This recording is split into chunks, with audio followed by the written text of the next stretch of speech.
Yo, what is going on, everybody? Lifu here. Welcome back to another episode of the No Style Podcast. This is episode 8, how I source my inventory to resell streetwear on Grailed. And yeah, I'm gonna break it down. I don't use bots, it's all manual. So let's break it down, guys. But before we get started, today's beverage of the day is still Saratoga Still. And yeah, let's get some water in my system. Not sponsored, but if you wanna sponsor me, just hit my line. So, before we get started, I want to put a quick disclaimer out there that nothing said in today's podcast is intended to be any fitness, legal, or financial advice. I am not a licensed professional. Everything said in this episode is intended for entertainment purposes only. For professional services, please consult a licensed professional. Alright, so if you want to resell clothing on Grailed or eBay or whatever, well, you need to get the clothing first, right? You have to have the piece so you can sell it, right? And that's called inventory, right? Inventory is what you have, basically, right? And for instance, you got this Billionaire Boys Club tee, guys, you see the New York City skyline in the Billionaire Boys Club font. That's pretty fire, man. So, okay, let me give you guys a breakdown, right? I want to break down some business terms, and I hope you guys can learn, like, this kind of like a business podcast.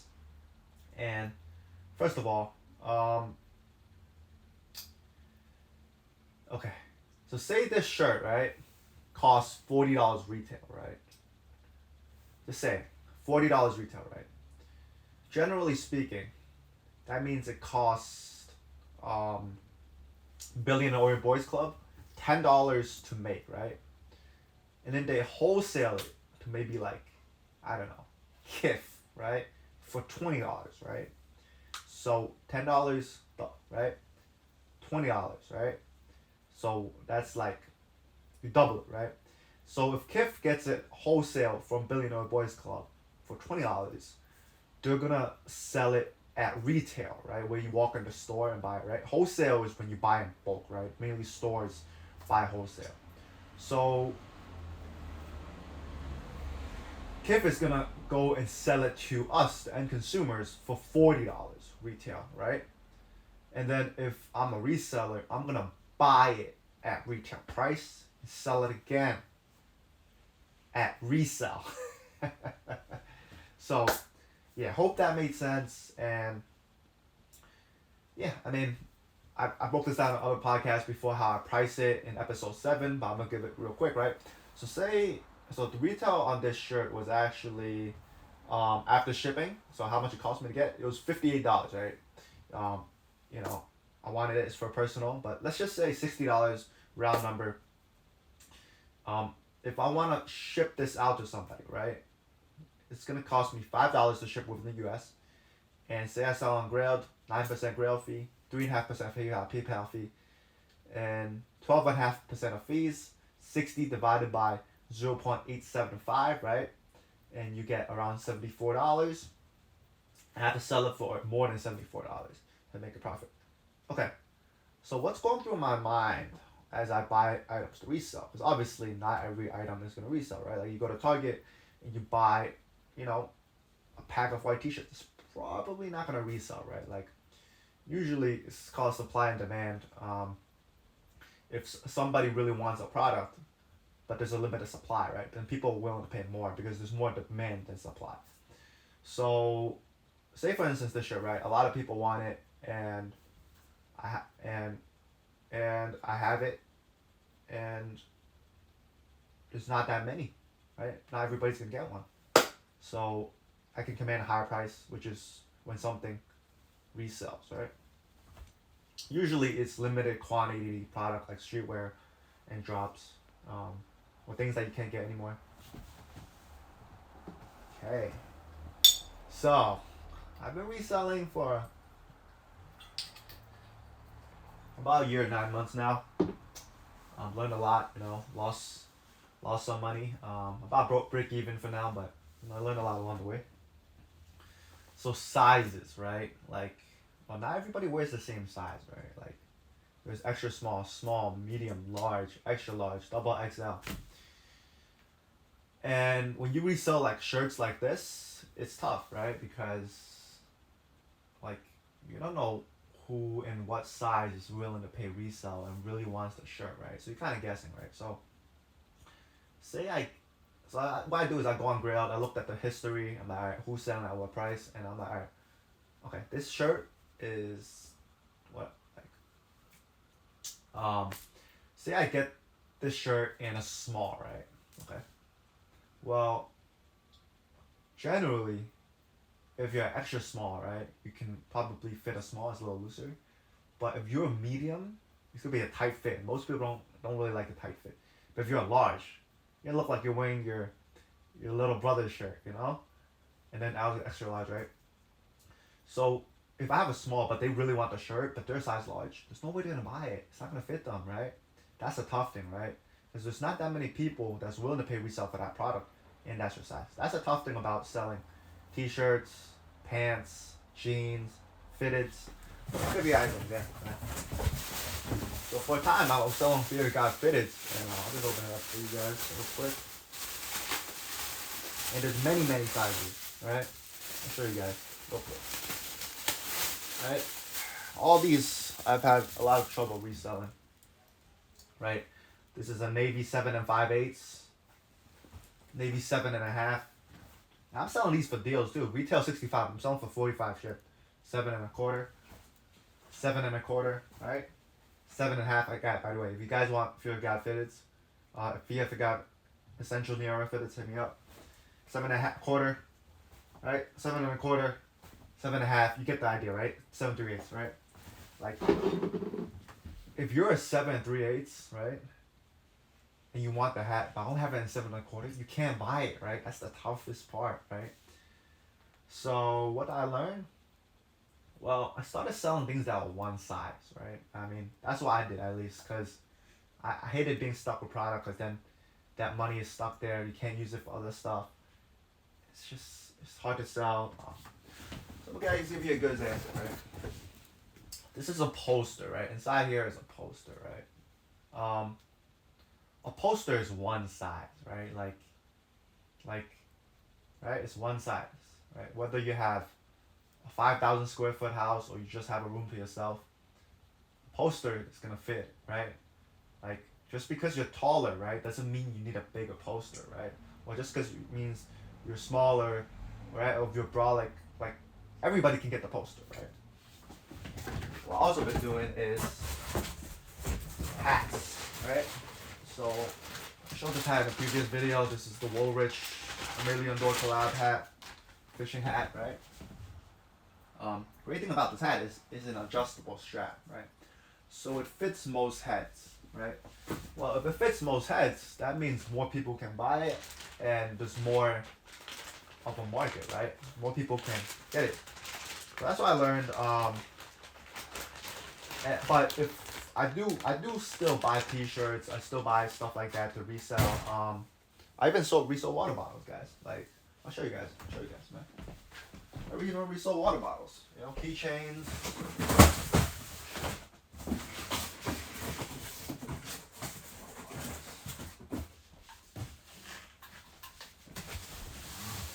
Hold on, guys.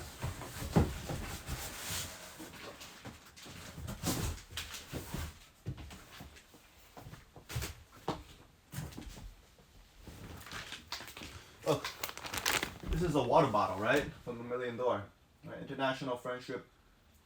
I don't think you guys can see it. But it says international friendship through basketball. $1 Million. This is a $25 water bottle, and sometimes I sell it for $47 on Grailed, right? But the thing is about this water bottle is, I'm gonna give you guys the sauce right now, alright? Let me focus. I'm gonna give you guys the sauce right now, okay?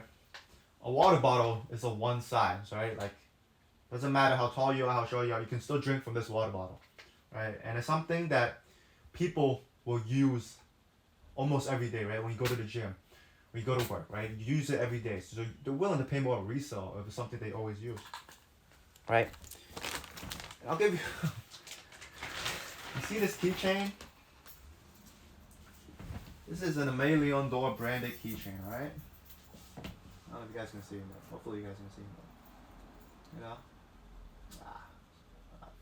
Hold on, guys.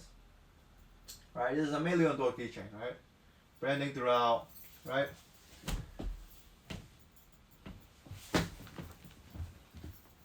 This thing cost me $10, right, to buy at retail. I've resold it for as much as 40 bucks. Why? Well, because you're gonna use the keychain every day, right? People are gonna see that keychain, right? Like if you work corporate, you're gonna badge in, and people are like, "Oh, nice keychain, man." You know, you feel good, right? Use it every day. You're willing to pay a little bit more, right? It's also one size, right? Like just because you're 6'5" or you're 5'2", you still use the same size keychain. It's all good, you know. And you know, no one's gonna roast you for having the same keychain every day, you know. So, hey guys, that's what goes in my mind. But if I'm selling T-shirts or crew necks or hoodies, which I really don't because the margins are kind of bad. Like margin is basically how much profit you make from a sale, right? So say I sell this shirt for $100, right? And I got it for 60, right? And after fees and everything, right? My okay, I'm making it too complicated, guys. But hold on, let me show this is. So say I get the shirt for 60 bucks, right? And a friend of mine wants it. I'm like, hey, I'm not trying to sell it, but if you really want it, I'll sell it to you for 100, right? So if I sell this shirt to him for 100 bucks, and I got it for 60 bucks, well, my profit is $40, right? That means 40 divided by 100, quick maths, is 0.4 or 40%. That means my margin is 40%, right? But if I'm buying something for $85, right? Or, okay, that's a bad number. But if I'm buying something for, say, $200, and I only make $20 off of it, right? Right? My break even is gonna be much higher, right? If I sell on Grailed, right? If I buy something for $200, after everything, I'm probably gonna have to like break even at $230. So, and then if I sell for $250, I'll make $20. But that's only if I sell it for $250, right? A lot of things can go wrong, and if no one wants it, well, I lose money because my margin is slim, right? That's why I learned like I want to buy more high margin stuff, and more stuff that's more one size. You can kind of keep on selling it and reinvesting back in. Yeah, I mean, so say I do want to resell the shirt, right? Okay. Generally speaking, I buy a large, right? You have to look at the brand. Say $1 million. Generally, people who buy $1 million play basketball. They're pretty fit, you know, they're active. They tend to be taller because they play basketball and whatnot. So I buy size large, right? Because generally, an XL can fit a large, right? A large can fit a large. But a medium could be a looser fit and still fit a large, right? So I have 3 sizes that I feel like the people in this range, like where they are, and so I buy the largest. So that's just what I do. Pretty much went over everything. I think you're always gonna have stuff that. Guys, why is it not focused?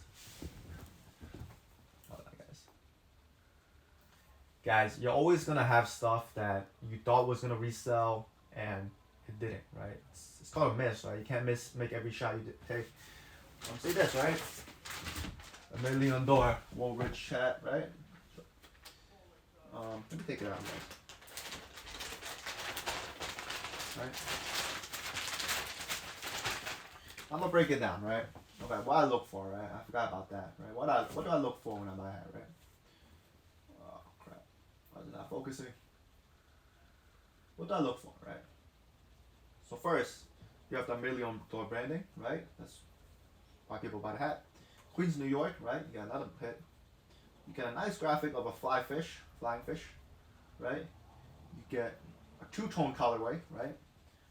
Cream and brown, so easy to go with everything because brown is a neutral color.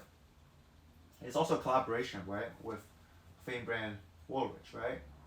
And well, I thought I got this hat for 55. Break even would be 70, right?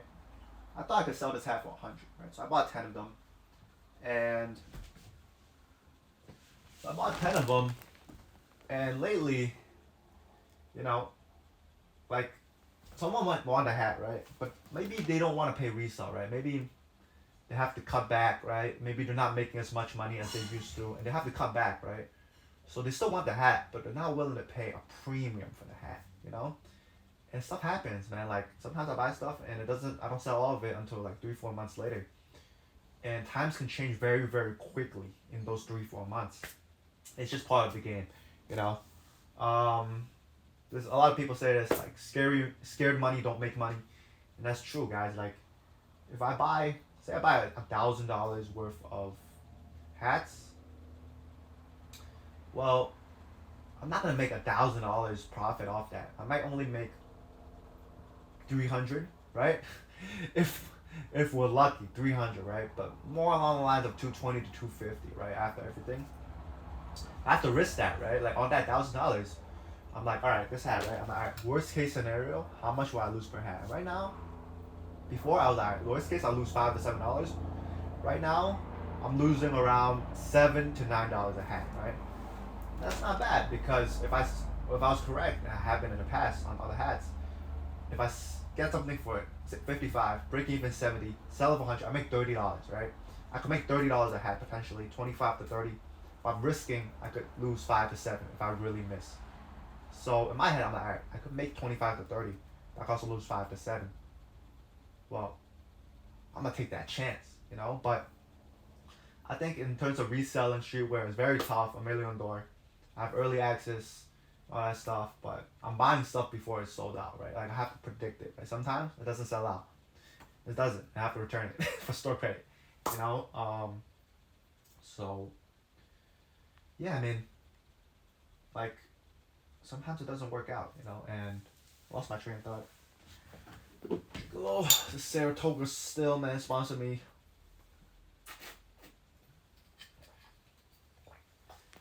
Yeah, I mean, sometimes you just gotta take the risk, and you know, you learn from your mistakes. You know, win some and you lose some. But what I learned is I have a high tolerance for risk and uncertainty. I would say like I'm kind of a thrill seeker, right? Like I love the ups and downs. You know, like I kind of get bored sometimes when it's just straight. You know. That's just who I am, I guess.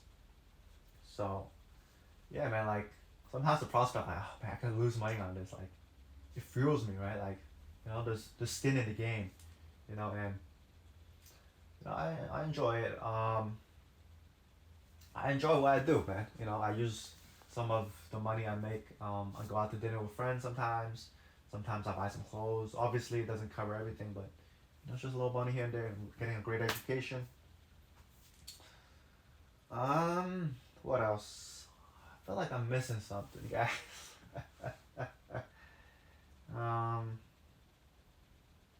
Oh, developing an eye, right? Like, say I'm reselling $1 million, and they drop fall 2, right? Fall collection, second drop, and say it's a 50 item drop, right?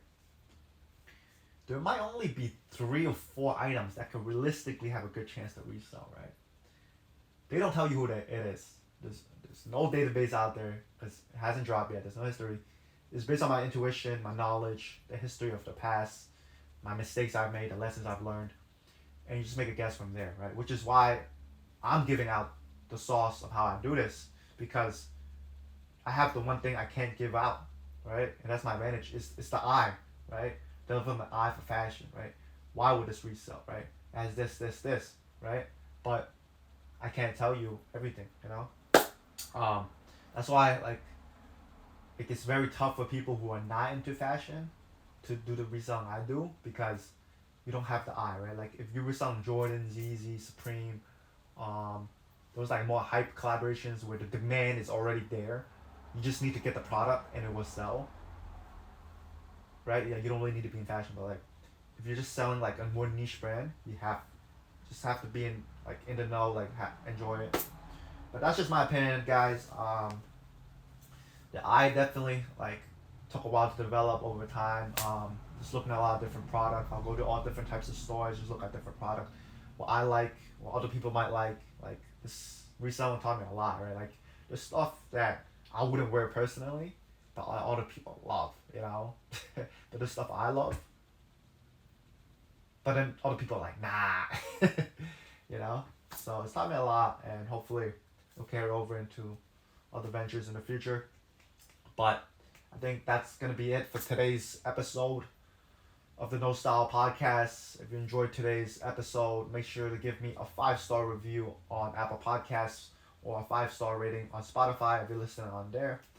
Make sure to hit that like button and subscribe for weekly episodes of the No Style Podcast on YouTube.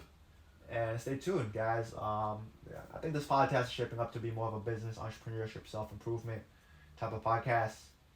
And I might start having guests soon. I'm just figuring that out. And, well, I hope you enjoyed. And until next time, I'm Lifu, and I'm out. Peace. I just want a quick end disclaimer. Nothing said in this podcast was intended as any fitness, legal, or financial advice. This is purely intended as entertainment. If you need professional advice, please consult a licensed professional. As always, I'm Lifu. See you next time, and I'm out. Peace.